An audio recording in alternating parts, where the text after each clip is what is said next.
Vous regardez Média TV Afrique, soyez les bienvenus dans ce Talk Afrique. Ngozi Okonjo-Iweala, vous avez peut-être entendu ce nom quelque part. Iweala est la première femme et première africaine à diriger l'Organisation mondiale du commerce. La Nigériane a été élue le 15 février 2021 à la tête de l'OMC dans l'espoir de mettre fin aux années de blocage de l'institution, surtout dans ce contexte de pandémie qui a mis à terre l'économie mondiale. Elle a été directrice générale de la Banque mondiale, ministre des Affaires étrangères au Nigeria et ancienne ministre des Finances. Justement, ministre des Finances, un poste qu'elle a occupé 2 fois avec un bilan positif puisqu'elle a réussi à faire baisser la dette de son pays de 30 milliards de dollars et la croissance a été multipliée par 3 pendant son premier mandat. Cependant, Iweala devrait faire revivre une institution qui est au point mort. Quels sont les défis auxquels elle fait déjà face? Comment redonner une impulsion au multilatéralisme après les années Trump et après toutes ces années de guerre commerciale entre la Chine et les États-Unis? Une première femme africaine aux commandes de l'OMC, certes, mais que peut espérer l'Afrique? Des éclairages dans ce Talk Afrique avec nos invités Abdrahmane Diouf, docteur en droit international économique, expert en échanges commerciaux internationaux. Merci d'être là. Bonjour madame, très content d'être là et de pouvoir discuter sur des questions d'une importance grande pour l'Afrique. Merci à vous. En face de vous, justement, Dr Mor Gassama, vous êtes économiste, enseignant-chercheur à l'Université Cheikh Anta Diop de Dakar. Merci d'être là. Merci beaucoup madame. Bonjour, ça fait un grand plaisir de vous retrouver et surtout de pouvoir encore m'adresser à vos téléspectateurs. Une première femme, une première africaine à la tête de l'Organisation mondiale du commerce. Est-ce une nouvelle et belle ère pour l'OMC, Dr Diouf? Très bonne nouvelle. Nous sommes en face d'un double symbole. D'abord, c'est une africaine. Ensuite, c'est une femme, comme vous venez de le dire. Il faut rappeler que l'OMC, qui a été créé, dont les accords sont entrés en vigueur en 1995, a connu des directeurs. On a eu Renato Ruggiero, on a eu Pascal Lamy qui sont des Européens, on a eu Mike Moore qui est de l'Océanie, on a eu Supakai qui est de l'Asie, et enfin on a eu Roberto Azevedo qui est brésilien et qui représente les Amériques. Donc il n'y avait que l'Afrique qui n'avait pas été représentée. Maintenant, il faut dire qu'au niveau de l'OMC, il n'y a pas de règle juridique qui dit qu'il faut une rotation pour le poste de directeur. Mais le fait est que, à partir du moment où tous les autres continents ont été représentés, ça aurait été à la limite indécent que l'Afrique ne prenne pas la direction. J'ai même dit qu'à moins de considérer qu'en Afrique il y a un déficit de capacité managériale, les autres pays ne devraient même pas avoir la décence de présenter des candidats. Donc ça a été fait. Avec quelques peu de difficultés, il faut le souligner, parce que l'Union africaine avait mis en place un processus, il y avait au niveau de la CEDEAO, on avait mis en place un processus. Et ce qui est important à la fin, c'est que ce soit Ngozi qui soit élue, avec son parcours de femme et avec son parcours d'Africain. Donc pour la première fois, l'Afrique va être aux commandes. Je pense qu'on aura l'occasion d'en reparler. Très bien dit, justement. Je veux juste vous rappeler, l'administration Trump avait bien voulu que le ministre du Commerce de la Corée du Sud puisse occuper le poste. Tel n'a pas été le cas. Et l'administration Biden a soutenu la candidature de Iweala. Que pensez-vous justement de son élection, Dr Gassama?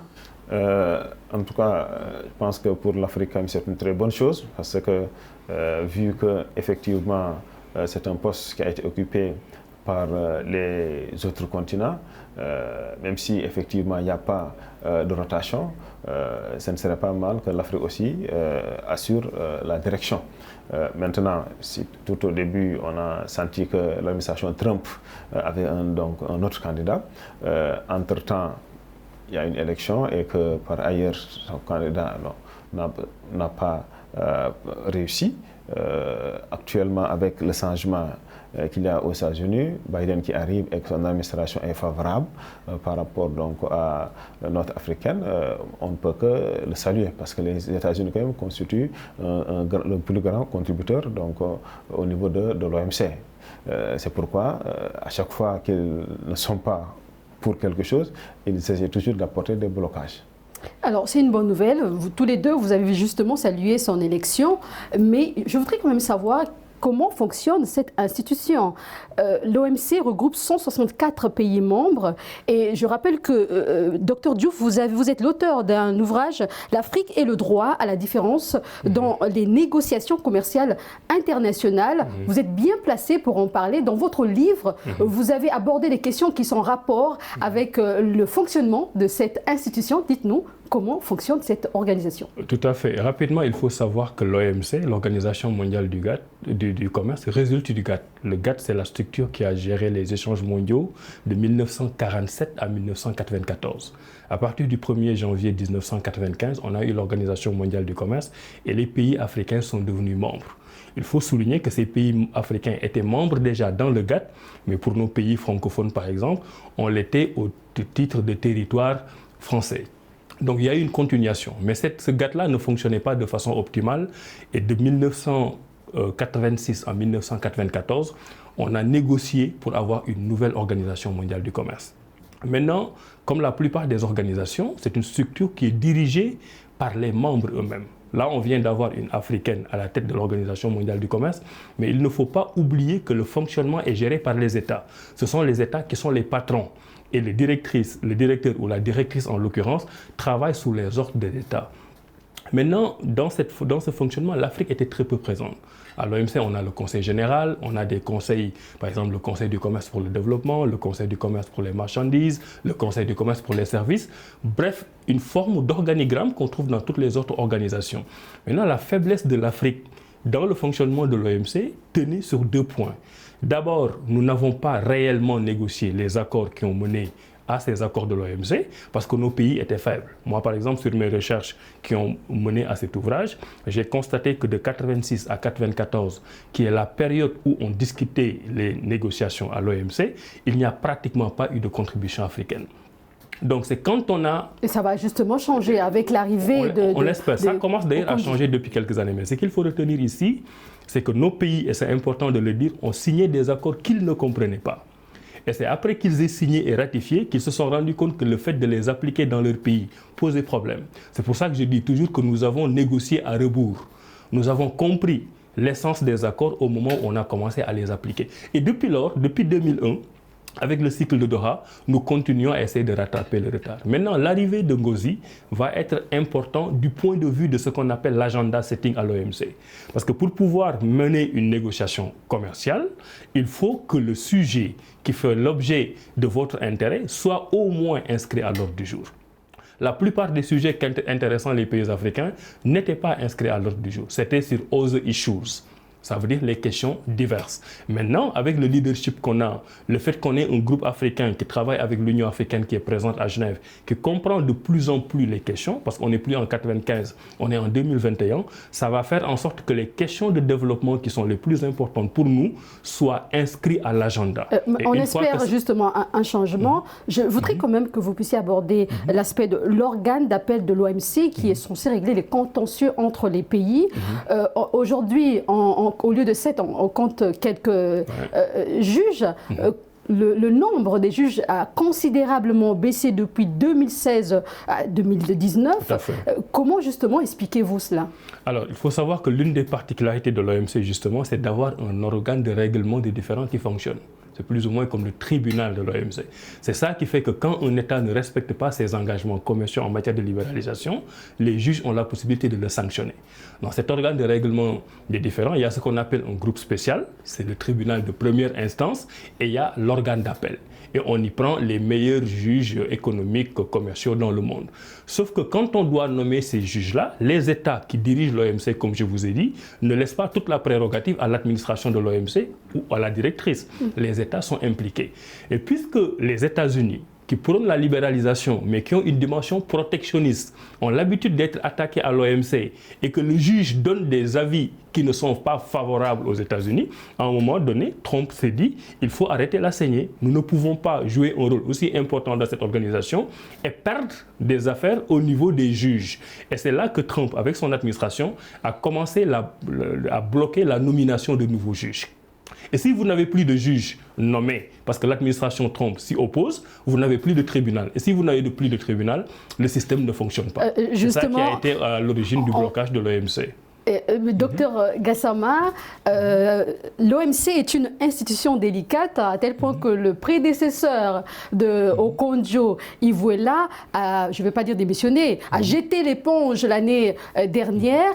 Et aujourd'hui, quelles sont les difficultés ou bien les défis auxquels Iweala fait face aujourd'hui, tout en sachant que nous sommes dans un contexte très particulier de pandémie? Oui, moi je pense que déjà, elle a eu la chance au moins que l'un des défis soit relevé grâce donc, au changement aux États-Unis, puisque je sais que si Trump était toujours là, les choses allaient encore se compliquer davantage. Voilà, l'adhésion, il faudrait essayer de lever les blocages, certains blocages, notamment qui ont été imposés surtout par l'administration Trump. Je pense que l'administration Biden ne tardera pas. Ensuite, il faudrait surtout essayer quand même d'impulser, en tout cas, la dynamique au niveau de l'Afrique. C'est vrai que l'Afrique participe toujours à ce concert des nations, mais malheureusement sa contribution reste très faible et beaucoup aussi de ces textes ou règles en tout cas ne plaident pas en leur faveur. Est-ce que vous êtes optimiste avec l'arrivée d'Iweala à la tête de l'OMC, parlant de cette crise commerciale issue de la Covid-19 et toutes ces questions autour des vaccins? Est-ce que vraiment Iweala et toute son équipe pourront apporter des réponses appropriées? En tout cas, j'aurais bien préféré être optimiste, mais en tout cas, si tel était le cas, ça devrait être qu'un optimisme vraiment très, très, très mesuré. Hein? Parce que derrière, parce qu'il y a une direction qui est là, mais derrière aussi, il y a toute une administration. Et on sait que souvent, ce sont les pays qui pèsent plus que le dirigeant. Hein? Voilà. Je veux dire par là, quelle que soit la personne qui est à la tête de l'institution, ce qui compte le plus, c'est vraiment le poids du pays. Ça me rappelle un peu ce que disait donc un ami, un collègue, qui avait l'impression de nous dire que dans ces organisations internationales, souvent, il y a des pays qui comptent et des pays qui pèsent. Voilà. Et dans la plupart du temps, nos pays africains comptent. Alors, Docteur Diouf, Gondi Okonjo-Iweala devrait achever les négociations sur les subventions à la pêche. C'est l'une de ses priorités. Comment pensez-vous que Iweala, justement, pourrait apporter des réponses, comme je disais tout à l'heure, des réponses favorables, des réponses appropriées? Quelle stratégie faut-il mettre en place pour y parvenir? Alors, 2 ou 3 précisions avant de parler rapidement des défis. L'OMC, quand même, a une particularité par rapport aux autres grandes organisations internationales. Par exemple, si vous allez à la Banque mondiale ou au FMI, il y a ce qu'on appelle la règle de la pondération. Le pays pèse en fonction de sa contribution. Donc plus vous êtes riche, plus vous pesez dans l'organisation. Au l'OMC, il y a une recherche de démocratie et on fonctionne suivant le principe un État, une voix. Donc du principe, du point de vue de la démocratie, de la règle de droit, tous les États sont égaux. Mais naturellement, comme vous dites, il y a la pratique. Dans la pratique, il y a des États qui pèsent plus que d'autres. Ça, c'est important de le savoir. Par rapport aux négociations, elle a choisi de démarrer avec les questions des pêcheries, mais il faut rappeler quand même que nous sommes face à un cycle de Doha qui a démarré en 2001. Ça fait 20 ans qu'on parle de cycle de Doha. La plupart des cycles ont une durée de vie de 4 à 5 ans pour terminer les négociations. Par exemple, le grand cycle d'Uruguay, qui s'est déroulé de 86 en 94, a duré 8 ans. Et ça a été le cycle qui a été à la base de la création de l'OMC. Le cycle de Doha dure depuis 20 ans. Et ça n'avance pas parce qu'une autre particularité de l'OMC, c'est ce qu'on appelle la règle de l'engagement unique. On est d'accord sur rien tant qu'on n'est pas d'accord sur tout. Vous pouvez négocier pendant 2 ans sur les questions de propriété intellectuelle, sur les questions d'agriculture, sur les questions de pêcheries. Mais à la fin, si on se rend compte qu'il n'y a pas un consensus sur les questions des services, tous les accords antérieurs que vous avez dans les autres domaines ne tiennent pas. C'est la règle du single undertaking, la règle de l'engagement unique. Ça, c'est la règle de droit. Et le pendant dans les négociations, c'est que vous n'êtes d'accord sur rien tant que vous n'êtes pas d'accord sur tout. Et depuis 20 ans, on n'est pas d'accord sur tout, donc c'est comme si on est d'accord sur rien. Donc au-delà des pêcheries, elle a l'obligation de revoir les négociations dans le package pour aller au fond. Et le fait qu'on ait une nouvelle administration Biden va y aider. Maintenant, si vous permettez, sur les défis, Mais je vais présenter les défis du point de vue africain. Parce que c'est ça qui nous intéresse. Parce que là-bas, des fois, c'est un peu à la carte. Chacun s'intéresse aux questions qui peuvent lui apporter de la valeur ajoutée et de la compétitivité dans son économie. À notre avis, la question principale pour l'Afrique dans les négociations actuelles, ce sont les questions de développement, les flexibilités. Parce que nous autres qui avons l'habitude de travailler sur ces questions, disons, nous sommes pour la libéralisation, mais nous ne sommes pas pour la libéralisation intégrale tout de suite. Les pays développés ont eu du temps progressivement pour arriver à une libéralisation intégrale. Nous voulons des flexibilités qui nous permettent d'avoir du temps pour arriver au même niveau de développement que les autres avant d'entrer dans une compétition internationale. C'est ça qu'on appelle le traitement spécial et différencié. C'est pour ça que je demande dans mes écrits que l'Afrique ait le droit à la différence. Cette question n'est pas encore réglée parce qu'on va rarement au fond des choses, parce que cette question n'est pas souvent inscrite dans l'ordre du jour. Ça, c'est un défi important. Le deuxième défi, c'est ce qu'on appelle le régionalisme. Si on prend l'exemple de l'Afrique, vous avez la CEDEAO, la CEMAC, la CAC, la SADC, l'Union du Maghreb arabe. Vous avez toutes ces organisations qui ont des compétences en matière commerciale et qui ne fonctionnent pas de façon autonome par rapport à l'OMC. Parce qu'il faut savoir que la CEDEAO, pour ne prendre que cet exemple en Afrique de l'Ouest, existe comme zone de libre-échange d'abord, comme union douanière ensuite, parce que le GATT et l'OMC le lui permettent. Donc ces communautés économiques régionales sont des continuations de l'Organisation mondiale du commerce. Et on a une nette tendance à ce que les États prennent des engagements au niveau international, donc multilatéral à l'OMC, mais prennent des engagements plus souples au niveau de leur organisation régionale. Et les organisations régionales sont tellement nombreuses dans le monde qu'on se demande si ce qu'on est en train de faire à l'OMC à Genève n'est pas en train d'être vidé de son sens par les petites organisations régionales existantes. Et ça, Ngozi devra s'y attaquer, surtout que l'Afrique doit jouer un rôle important avec la mise en place de la zone de libre-échange continentale. Alors, cette élection coïncide avec l'entrée en vigueur de la ZLECAf, la zone de libre-échange continentale africaine. Docteur Gassama, comment l'OMC peut accompagner les pays africains, un peu dans le même sens que Docteur Diouf? Oui, parce qu'il faudrait reconnaître d'abord que dans tous les cas, au niveau donc, de la ZLECA, il y aura toujours ce qu'on appelle une continuité, parce que si vous êtes une entité, vous ne pouvez pas fonctionner à l'encontre des règles de l'OMC. C'est pourquoi, M. Diouf l'avait précisé tout à l'heure, c'est toujours donc une continuité. Autrement dit, il faudrait essayer en tout cas d'accompagner donc ces pays africains, mais surtout essayer quand même, dans le cadre de son agenda, d'inscrire des questions qui intéressent véritablement l'Afrique. Voilà. Par exemple, on sait que les subventions souvent qui ont toujours existé donc, dans ces pays développés, qui empêchent à nos entreprises, ou en tout cas à notre monde rural de se développer, c'est des choses qu'il faudrait surtout régler. Je pense que ce serait intéressant. Mais au-delà aussi, essayer quand même autant que possible de continuer cette souplesse-là pour permettre à notre industrie naissante de se développer. Parce que sinon, l'Afrique ne pourra pas s'en sortir. Parce que j'ai l'habitude de dire, dans ce monde, on a l'impression d'avoir deux blocs.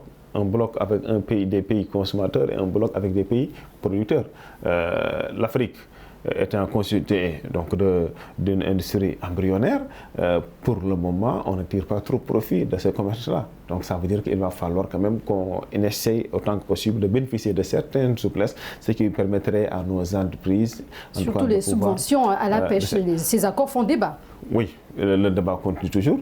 Espérons que ça aboutira quand même donc, à une conclusion qui pourrait permettre à l'Afrique en tout cas de tirer son épingle du jeu. Alors, ces dernières années, on a constaté une guerre commerciale entre les États-Unis et la Chine. Et cette guerre n'arrange pas les membres de l'OMC, les pays membres de l'OMC. Comment mettre fin à cette guerre entre ces deux pays, Docteur Diouf? Alors, le mécanisme, il est clair. Hein, c'est au niveau de l'OMC. Comme je vous ai dit, on a un organe de règlement des différends. Qui a tranché des dizaines et des dizaines de différends. Ça, c'est vraiment une des réussites de l'OMC. Parce qu'avant, par exemple, dans le cadre du GATT, il arrivait que deux pays aient un contentieux, aillent devant l'organe de règlement des différends du GATT, et que le pays qui perd refuse de s'ajuster aux décisions du tribunal. Et il n'y avait pas de conséquences. Maintenant, quand vous le faites, il y a des conséquences. Il y a par exemple un différend dans lequel l'Afrique était impliquée, c'est la question du coton. Les pays africains avaient refusé de porter plainte. Le Brésil, lui, avait porté plainte contre les États-Unis, justement, avait gagné. Et quand les États-Unis ne voulaient pas mettre en œuvre la décision du juge de l'OMC, le Brésil avait pris ce qu'on appelle des contre-mesures, en fait. C'est-à-dire, on leur avait dit, bon, vous nous avez lésé sur le coton, c'est un produit agricole. Nous n'avons pas les moyens de restreindre notre commerce avec vous sur les questions agricoles, mais tous les produits venant des États-Unis seront maintenant délestés de leur droit de propriété intellectuelle. Et on sait que quand on touche au droit de propriété intellectuelle des Américains, ils souffrent. Donc, on a pu les coincer pour qu'ils exécutent la décision. Maintenant, les Américains ont tellement l'habitude de perdre des différends à l'OMC, ils en gagnent, mais ils en perdent beaucoup, qu'à un moment donné, on s'est dit, on sort du droit. Et ça, moi, je ne le reprocherai à aucun pays. Je ne reproche à aucun pays de défendre les intérêts des populations qui les ont élus. Malheureusement, je suis désolé de le dire, c'est qu'en Afrique qu'on ne voit pas les dirigeants prendre en charge les intérêts de notre propre population. Parce qu'à côté du droit, il y a toujours le fait national en matière de commerce. Et le fait national, c'est du protectionnisme. Donc la guerre commerciale qui est en train d'être menée, c'était un combat de légitimité entre le respect des engagements des États-Unis à l'OMC et le respect des engagements qu'on a pris par rapport à un électorat. Et c'est là où l'Afrique doit arriver. Et l'Afrique devrait y arriver, non pas en prenant en charge nos destins individuels. Le Sénégal, le Bénin, le Congo, le Cameroun ne pèsent pas grand-chose à l'OMC, mais le fait d'avoir une Union africaine qui met en place maintenant une zone de libre-échange continentale, qui n'est qu'une zone de libre-échange, mais qui pourrait devenir une union douanière. Et en devenant une union douanière, elle peut avoir la prétention, comme l'Europe, de devenir membre de l'OMC. On va vous regarder plus comme des pays de 10 ou 15 millions d'habitants, on va vous regarder comme un continent de 1 milliard et poussière d'habitants qui est un marché. Et c'est là où nous aurons la force. Donc je pense que pour mieux aider Ngozi à réussir son mandat, les Africains doivent de temps en temps aussi jouer sur cet équilibre entre le respect strict des engagements et la prise en charge des intérêts des populations qui ont élu ces dirigeants. Et le fait qu'on ait mis en place la zone de libre-échange continentale, à mon avis, est un accélérateur de ce processus. Donc l'Afrique doit s'organiser justement pour faire face à tous ces défis. Et tout à l'heure, Dr Diouf parlait de ces défis, de la méthode chinoise. On sait que l'économie chinoise est régie selon des principes qui ne sont pas en phase avec l'économie de marché à travers des subventions industrielles significatives et de propriété intellectuelle. Il a dit tout à l'heure. Comment appréciez-vous cette méthode chinoise? Oui, vous savez, un pays fonctionne à deux niveaux. Au niveau international, on s'organise pour essayer de respecter les accords, mais on s'organise aussi au niveau national pour satisfaire son électorat. C'est comment faire maintenant pour trouver l'équilibre. En tout cas, les Chinois sont très forts en la matière. Autrement dit, ils insistent beaucoup sur, par exemple, le transfert de technologie, ils insistent beaucoup sur le développement en tout cas, de leurs échanges avec certains pays, notamment les États-Unis, parce qu'avec ces échanges-là, ce qu'on constate souvent, c'est que même si à chaque fois que les États-Unis essayent de créer un problème quelque part, eux aussi ils ripostent. Ça veut dire qu'ils haussent le ton. Et ça aussi j'aime bien. C'est ce qui manque souvent aussi dans nos pays. Voilà. Maintenant, toi, le docteur avait parlé un peu donc, de cette souplesse-là au niveau des pays.